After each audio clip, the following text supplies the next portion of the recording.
नमस्कार मित्रांनो, ठरलं तर मग या मालिकेच्या आजच्या भागात आता सचिन जो आहे तो एका गोडाऊनमध्ये अर्जुनला भेटलेला असतो. सोबत पोलीसही असतात आणि त्याच वेळेला आता अर्जुन त्या सचिनकडे पाहत असतो.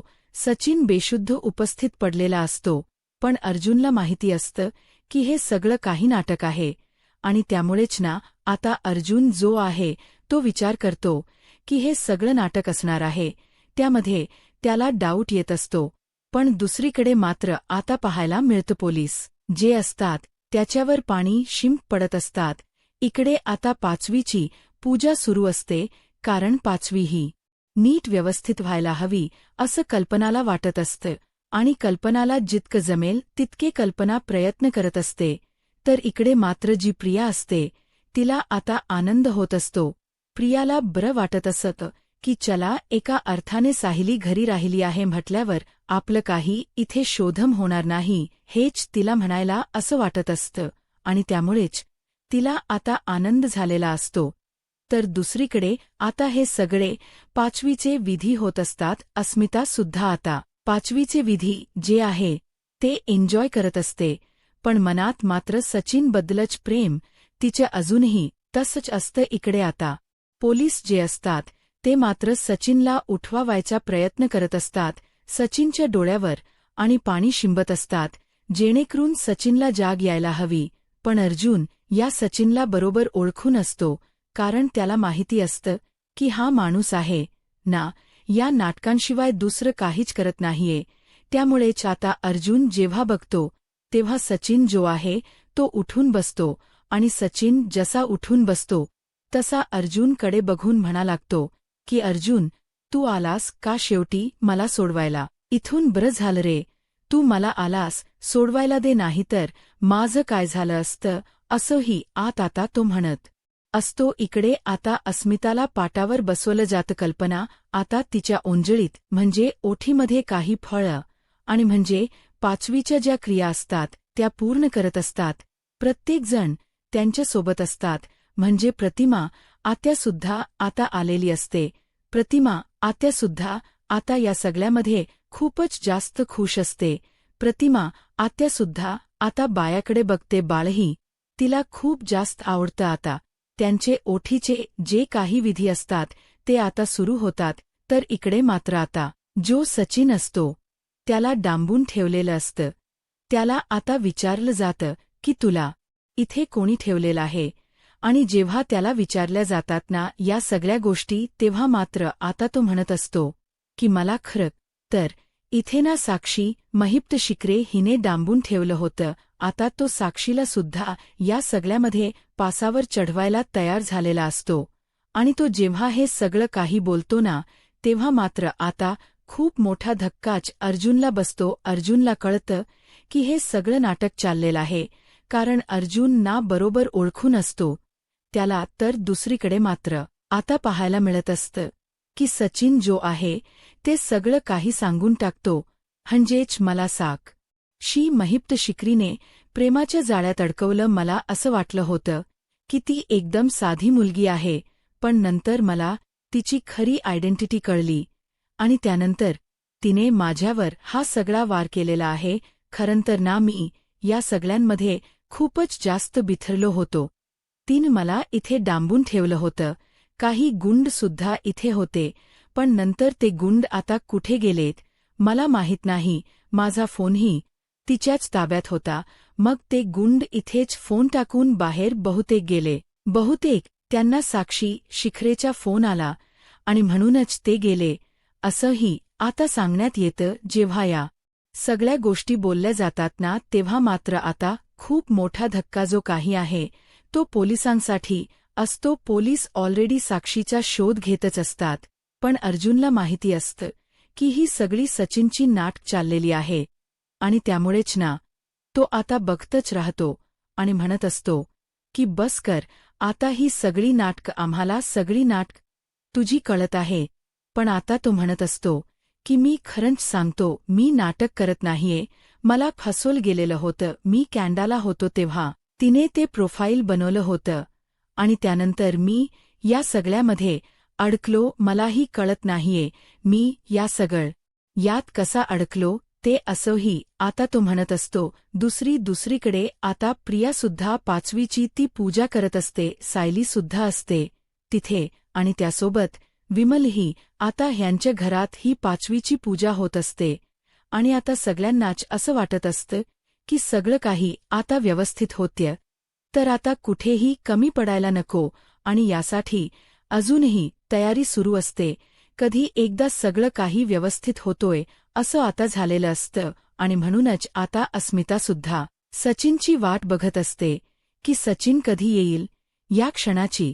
तर इकडे सचिन मात्र साक्षीबद्दल सगळं खरखर सांगून टाकतो की साक्षी कुठे राहते, काय राहते, या सगळ्याबद्दलचे पुरावे पोलिसांना देतो आणि म्हणतो की प्लीज तुम्ही मला इथून बाहेर काढा, नाही तर माझं काय होईल ना, मी खरंच सांगू शकत नाही, प्लीज प्लीज तुम्ही मला समजून घ्या असं देखील आता तो म्हणत असतो. जेव्हा तो आता हे सगळं काही बोलतो ना, तेव्हा मात्र आता इकडे अर्जुनला याच्यावर संशय येत असतो. पोलीसही सांगतात की तुम्ही एक काम करा, तुम्ही याला घरी घेऊन ज्या. पण अर्जुनला या गोष्टी मान्य नसतात की याला घरी घेऊन जायचं, कारण अर्जुनच्या मनातही नसते की या माणसाला घरी घेऊन जायचं. आणि त्यानंतर आता जेव्हा पोलीस निघून जातात ना, तसा आता तो सचिन जो आहे तो अर्जुनला म्हणतो की मला तुझ्याबरोबर सुभेदारांच्या घरात यायचं आहे. मला कोणी काही बोललं तरी चालेल, मी सगळं सहन करेल. मग आता अर्जुन म्हणतो की नाटक तुझी बंद कर, मला माहिती आहे की तू कसा आहेस ते, आणि तुझ्यामुळे अस्मिता ताईला किती त्रास झाला, इमर्जन्सी डॉक्टरकडे न्यावं लागलं, बाळ झालं तेव्हा सुद्धा आपल्याला किती कॉम्प्लिकेशन होते, तरीसुद्धा आम्हाला टेन्शन होतं, पण तू इथे मजा मारत होता त्या साक्षीबरोबर. इकडे मात्र आता सचिन म्हणत असतो काय मला बाय झालंय, आणि असं बोलूनच तो आता अर्जुनच्या मागे मागे जात असतो. अर्जुनने गाडी स्टार्ट केलेली असते तर सचिन मात्र गाडीच्या समोर जाऊन आडवा उभा राहतो. तो आता सरळ म्हणतो की प्लीज ना, प्लीज प्लीज मला घेऊन जा, आणि असं बोलूनच आता तो त्याला सांगत असतो की प्लीज मी तुझ्याबरोबर येतो. मग अर्जुनच्या नाईलाज होतो. अर्जुन गाडीचा डोर ओपन करतो आणि त्याला गाडीमध्ये बसण्याची संधी देतो. त्याला माहिती असतं की ही सगळी काही नाटक सचिनची चाललेली आहे, कारण तो कधीही काही झालं तरी सुधारणार नाहीये. त्याला आता तिथून बाहेर पडायचं होतं, अस्मिताकडे यायचं होतं, यासाठी त्याची नाटक सुरू होती. आता तो गाडीत वगैरे बसतो. इकडे सायली, अस्मिता बाजूबाजूला बसलेले असतात आणि तेव्हा 5वीचे विधी वगैरे सगळे पूर्ण झालेले असतात. आणि त्याच वेळेला आता सायली म्हणत असते की बाय आले, पण घरात किती वातावरण छान आहे ना, सगळे काही हसतायत आणि हेच खरंतर हसायला हवं असंही आता ती म्हणत असते. आणि त्याच वेळेला इकडे आता फक्त वाईट नजर कोणाची लागू दे नको बायाला असंही आता सायली म्हणत असते. त्यावर अस्मिताला राग येतो. अस्मिता म्हणते की तू हे सगळं काही सचिनबद्दल बोलतेस ना, मला कळतं तुला सचिनबद्दलच हे वाटते, पण राहू दे, मला सचिनची काळजी वाटते. सचिनचा विचार मी करत फिरते. मला असं वाटते की कधी सचिन येईल.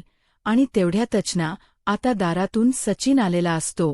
आणि सचिन जेव्हा दारातून येतो तेव्हा मात्र आता सगळे जण सचिनकडे पाहत राहतात.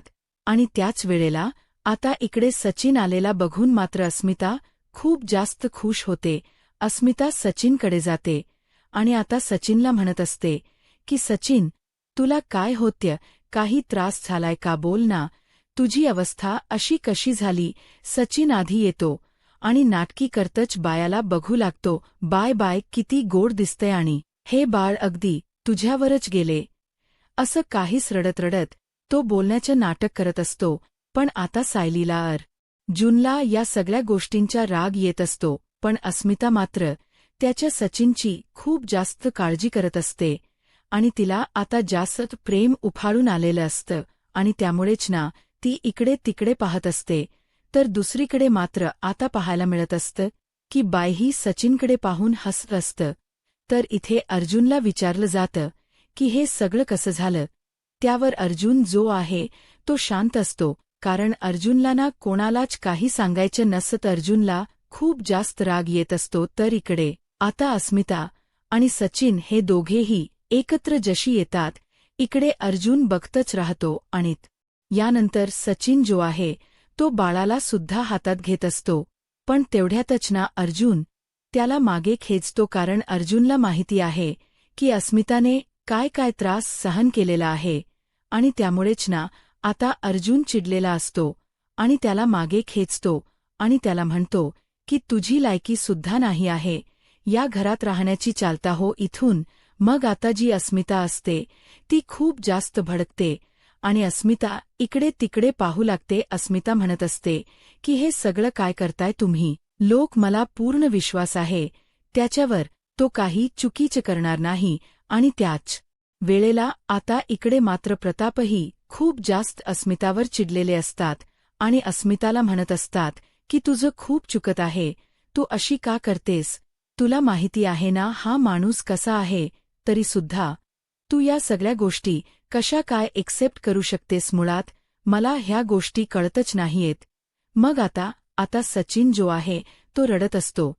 तर प्रताप मात्र आता म्हणत असतात की या माणसाचे खरे रंग तुला दिसून सुद्धा तू असं का वागते आहेस, असंही म्हटलं जातं. आणि त्याच वेळी स्मिता म्हणत असते की माझा त्याच्यावर विश्वास आहे, तो फसला गेला असेल, त्याला फसवलं गेलं असणार आहे, तो मुद्दामून असं काहीच करणार नाही, कारण शेवटी बायकोच आपल्या नव्याला ओळखू शकत असते. असंही आता अस्मिता मी विश्वास ठेवणार आहे. मग सायलीने सुद्धा वक्तव्य केलेलं असतं की जर माझा नवरा सुद्धा खोट वागला तर मी सुद्धा त्याला माफ करणार नाही. आणि ही गोष्ट कुठेतरी अर्जुनच्या मनाला लागलेली असते. नंतर सगळी जण डायनिंग टेबलवर बसलेली असतात आणि झालेल्या गोष्टींचा विचार करत असतात की नेमकं काय काय झालं ते, आणि त्यांना त्या सगळ्या गोष्टींचा त्रास होत असतो. त्याच वेळेला आता आपल्याला घरातलं वातावरण हे शांत आणि व्यवस्थित ठेवायला हवं. कोणताही आरडाओरडा करून चालणार नाही. आपल्याला असंही म्हटलं जातं. कल्पना सांगत असते, सैली म्हणत असते की हो मी या सगळ्याची काळजी घेईन. आई काय होतं, रागारागात सगळ्या काही गोष्टी बोलून जातो आपण, पण आपल्याला सुद्धा आपण काळजी घ्यायला हवी असं मला तरी वाटतं. तुम्ही काळजी करू नका. यानंतर अस्मिता ताईंना काहीच त्रास होणार नाही याची काळजी आम्ही घेऊ असंही आता म्हटलं जातं.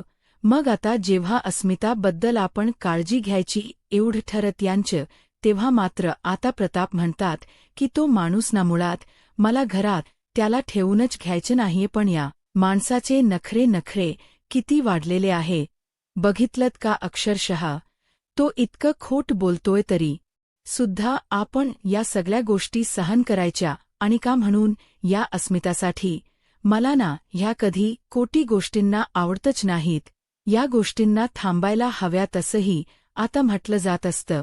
पण या गोष्टी थांबायला काहीतरी पॉइंट तर हवा. पण दुसरीकडे मात्र आता कल्पना म्हणत असते की त्याच्यावर आता अस्मिताचा इतका विश्वास आहे आणि या सगळ्या गोष्टींना आपल्यासाठी खूप जास्त वेगळ्या होऊन बसलेल्या आहे. पण बाळाच्या आनंदासाठी आपण हे सगळं काही शांत करूया प्रकरण, कारण आपण जर काही बोललो तर बाळाच्या कानावर त्याचे परिणाम होतात आणि बाळालात या सगळ्या गोष्टी ऐकायला लागतात. आणि मला असं वाटतं की बाळाच्या कानावर असे कोणतेही परिणाम व्हायला नकोत. म्हणूनच आपण शांतपणाने जे काही करायचं आहे ते करूया असंही आता म्हटलं जातं. तर दुसरीकडे मात्र आता सायली म्हणत असते की आई तुम्ही काळजी करू नका, मी याच्यात जास्त लक्ष घेईन, जास्त विचार करू नका. तर इथे प्रिया सुद्धा म्हणत असते की हो आपण अस्मिताला बाळाला खुश ठेवण्याचा प्रयत्न करूया. पण अश्विनला या सगळ्या गोष्टी मान्य नसतात की सचिन आता या घरात येऊन राहतोय. सचिनच अखेर आहे. सगळी जण सचिनवर आपण विश्वास ठेवत नाहीये, पण अस्मिता कशाला विश्वास ठेवते हीच गोष्ट अश्विनच्या मनात खटकत असते. कारण त्यालाही माहिती असतं की सचिन हा सुधारणातला प्राणी नाहीये. तो कितीही काही झालं ना तरी तो तेच करणार आहे. कारण ते म्हणतात नाही का कुत्र्यात शेपूट ते वाकड ते वाकडच, तसंच या सचिनची गत आहे. इथे मात्र या प्रियाची खलबत शिजत असतात. प्रियाला असं वाटत असते की चला खायनली जे काही होते त्याच्यामुळे ती सुखकर आहे असं वाटत असते. इकडे आता हळूच उठायचा प्रयत्न करत असतो सचिन. अस्मिता झोपलेली असते म्हणून त्याला आता साक्षीला कॉल करायचा असतो. तो थोडी सुधारणारा माणूस आहे, तो एकदम नीच माणूस आहे. तो आता बघत असतो फक्त अस्मिता झोपली आहे, कारण तेवढ्यात तो फोन हातात घेऊन साक्षीला कॉल करणार असतो. तेच आता बाळ उठत. बाळाचा जसा आवाज येतो तसं तो आता लगेच बायाला हातात घेतो. त्याच्या लक्षात येतं की बाळ आता उठलेला आहे आणि त्यामुळेच तो आता बायाला उभी करून शांत करण्याचा प्रयत्न करत असतो. पाळण्यात झोपलेल्या बायाला हातात घेतो आणि तेव्हा अस्मितालाही जाग आलेली असते, कारण बाळाचा आवाज आल्यावर अस्मिता उठून बसते. मग आता अस्मिता बघते तर सचिनने बाळाला सावरलेलं असतं. मिताला हेच तर हवं असतं की या सगळ्या कठीण प्रसंगात आपल्याबरोबर सोबतीला कोणीतरी असायला हवं, आणि आता तिला सचिनची सोबत झालेली असते म्हणून तिला बरं वाटत असतं. त्यामुळे ती म्हणत असते की खरंच ना, आज मला इतका आनंद झालाय ना की तू माझ्यासोबत आहेस, आणि त्यामुळेच ना मला भरून आलंय. म्हणजे या क्षणाची मी वाट बघत होते. कधी एकदा तुझ्या हातात बाळ येतं, तू बाळाला अनुभवतो. या सगळ्या गोष्टी मला जवळून अनुभवायच्या होत्या आणि आज तो दिवस आलेला आहे. अगं अस्मिता, आपल्या बाळासाठी मी ना काही करायला तयार आहे. अगदीच तुझी झोप नाही झाली ना तरी मी आहे ना, मी रात्रभर बायाला घेऊन बसेन. असं काहीच खोटनाट तो बोलत असतो. खरंच तर उठलेला असत खोटाडा फूल लावायला, पण तेवढ्यात हे बाळ उठलेलं असतं म्हणून तो बाय घेतो. नाही तर ते बाळ उठलं नसत ना, तर हा साक्षी सोबत बोलत बसला असता, कारण एवढं सगळं करून सुद्धा त्याला अजूनही साक्षी हवीच आहे. आणि इकडे मात्र आता तो अस्मिताला वेगळ्याच याच्यामध्ये फसवत असतो. अस्मिता ही प्रेमात असते आणि त्याच्यामुळे त्याला त्याच्यावर विश्वास ठेवते आणि तीही विचार करते की काय माणूस आहे हा, म्हणजे आपण इतकं प्रेम करतोय आणि तोही आपल्यावर प्रेम करतोय याच्यामध्ये ती असते. तर दुसरीकडे मात्र आता इथे झोपलेली असते प्रिया, आणि प्रियाच्या फोनवर साक्षीचा कॉल येत असतो. तर प्रियाला जाग नसते, पण अश्विन प्रियाला उठवतो आणि म्हणतो की बघ, तुझा फोन वाजतोय. त्याबरोबर प्रिया फोनवर बघते तर साक्षीचा फोन आहे. अश्विन म्हणतो, इतक्या रात्री तुला कोणाचा कॉल आलाय? तर मग प्रिया म्हणत असते की काही नाही, रॉंग नंबर आहे. आणि असं बोलून ती उठते आणि बाजूला जाऊन ती साक्षी सोबत बोलत असते. साक्षीला म्हणत असते की काय इतक्या रात्री मला तू काय फोन केलास? तुला कळते का इथे कोणी बघितलं तर किती वाट लागेल ती? अगं, तुला थोड तरी कळतेय का माझी वाट लागेल ना? असं बोलत असते ती. आणि त्याच वेळेला आता ती मात्र आता हळूहळू का होई ना बोलत असताना साक्षी म्हणत असते की मला तिथे सांग, सचिन आला आहे का? हो, सचिन इथे आला आहे का? काय झालंय? मग एक काम कर ना, उद्या माझं आणि सचिनच बोलणं करून दे ना. मला काही झालं तरी सचिनशी बोलायचं आहे यार, प्लीज प्लीज. मग आता प्रिया म्हणते ठीक आहे, पण पुन्हा तुम्हाला फोन करू नकोस म्हणजे झालं. असंही आता ती म्हणत असते. प्रिया आता साक्षीला रिक्वेस्ट करत असते, कारण प्रियाला माहिती प्रियाचा मोबाईल आजकाल कुठेही ठेवलेला असतो. आताही तिला जाग नव्हती, पण अश्विनीने तिला उठवलेलं होतं म्हणून ती उठली होती. आणि साक्षीचा कॉल जर अश्विनने बघितला असता तर वाट लागली असती. म्हणूनच ती सांगत असते की तू मला कॉल करू नको, उद्या मी तुझं बोलणं करून देते. असं आता ती खोट बोलते.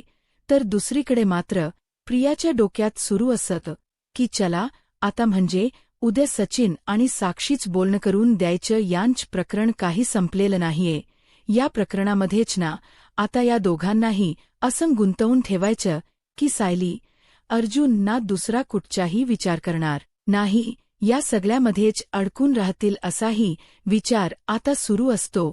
इथे अर्जुन आता रूममध्ये जाऊन विचार करत असतो आणि त्याच वेळेला आता सायली तिथे गेलेली असते. आणि सायली जी आहे ती अर्जुनला म्हणत असते की काय झालंय तुम्हाला? तुमचा मुडका ऑफ दिसतोय. त्यावर अर्जुन म्हणत असतो, मग मी काय करू मला सांग ना. मग आता सायली म्हणते, पण काय झाले ते तरी सांगा. मग अर्जुन म्हणतो की तू खाली अस्मिता ताईला काय म्हटलीस की तू मला सोडून जाणार आहेस म्हणून खोट बोलल्यावर वर. मग आता सायली म्हणते की अहो तुम्ही माझ्याशी कधीच खोट बोलणार नाही. माझा विश्वास आहे तुमच्यावर. तुम्ही मला कधी फसवणार नाही हेही मला माहिती आहे, कारण मी तुमच्यावर अगदी डोळे झाकून विश्वास ठेवते आणि तुम्ही हे असं काहीच करणार नाही. अस्मिता ताईंच म्हणणं तेच होतं की बाहेर अखेरच, पण तुम्ही असं काही करणार नाही. अर्जुन म्हणतो या सगळ्या गोष्टी नाही आहेत, पण तू काय म्हटलंस की मी जर खोटं ऐकलं बघितलंस तर तू मला सोडून जाणार. जर घराच्या संरक्षणासाठी, घराच्या चांगल्यासाठी जर मला एखादी गोष्ट खोटेपणाने बोलावी लागली तर तरीही तू मला सोडून जाशील. मग सायली म्हणते तुम्हाला तर चांगलंच माहिती की मला खोट बोलणं बिलकुलही सहन होत नाही आणि त्यामुळेच ना मला या खोटाड्यापणाचा खूप जास्त राग आहे आणि त्याच गोष्टीमुळे मी तुम्हाला हे सगळं काही म्हटलेलं आहे. पण मी तुम्हाला कुठे जाणार आहे सोडून? मी नाही जाते सोडून. पण अर्जुनला मात्र आता सायली जे काही बोललेली असते ते मनाला लागलेलं असतं आणि त्याचमुळे आता अस्मिता ताईला मी सहज म्हणून बोलून गेले, पण या सगळ्या गोष्टी एवढ्या काही टोकाला जाणार नाहीये. ते मला माहिती, कारण माझा तुमच्यावर विश्वास आहे.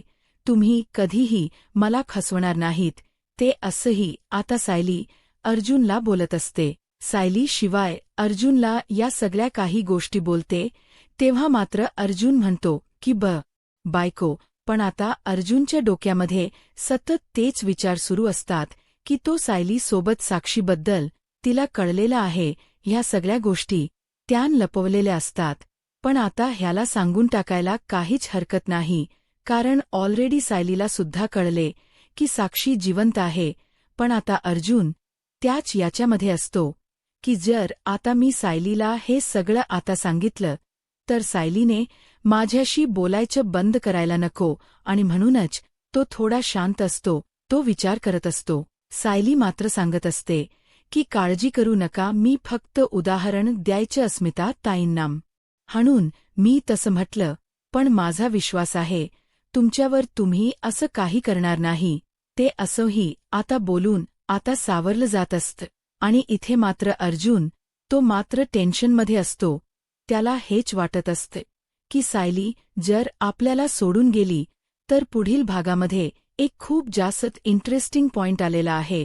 तो म्हणजे आता सायली आणि प्रतिमाने प्लॅनिंग करून आता एका मुलीला घरी बोलावलं आहे आणि त्या मुलीला ना खरंतर फॅशन डिझायनिंग करायचे आहे आणि ती मुद्दामहून घरी आली का तर प्रियाने फॅशन. आता अर्जुन हे सगळं जेव्हा साईला सांगेल तेव्हा काय परिणाम होतील, आता पुढे काय होईल हे पाहायला आत्ताच माझा महाराष्ट्र या यूट्यूब चॅनलला सबस्क्राईब करा. धन्यवाद.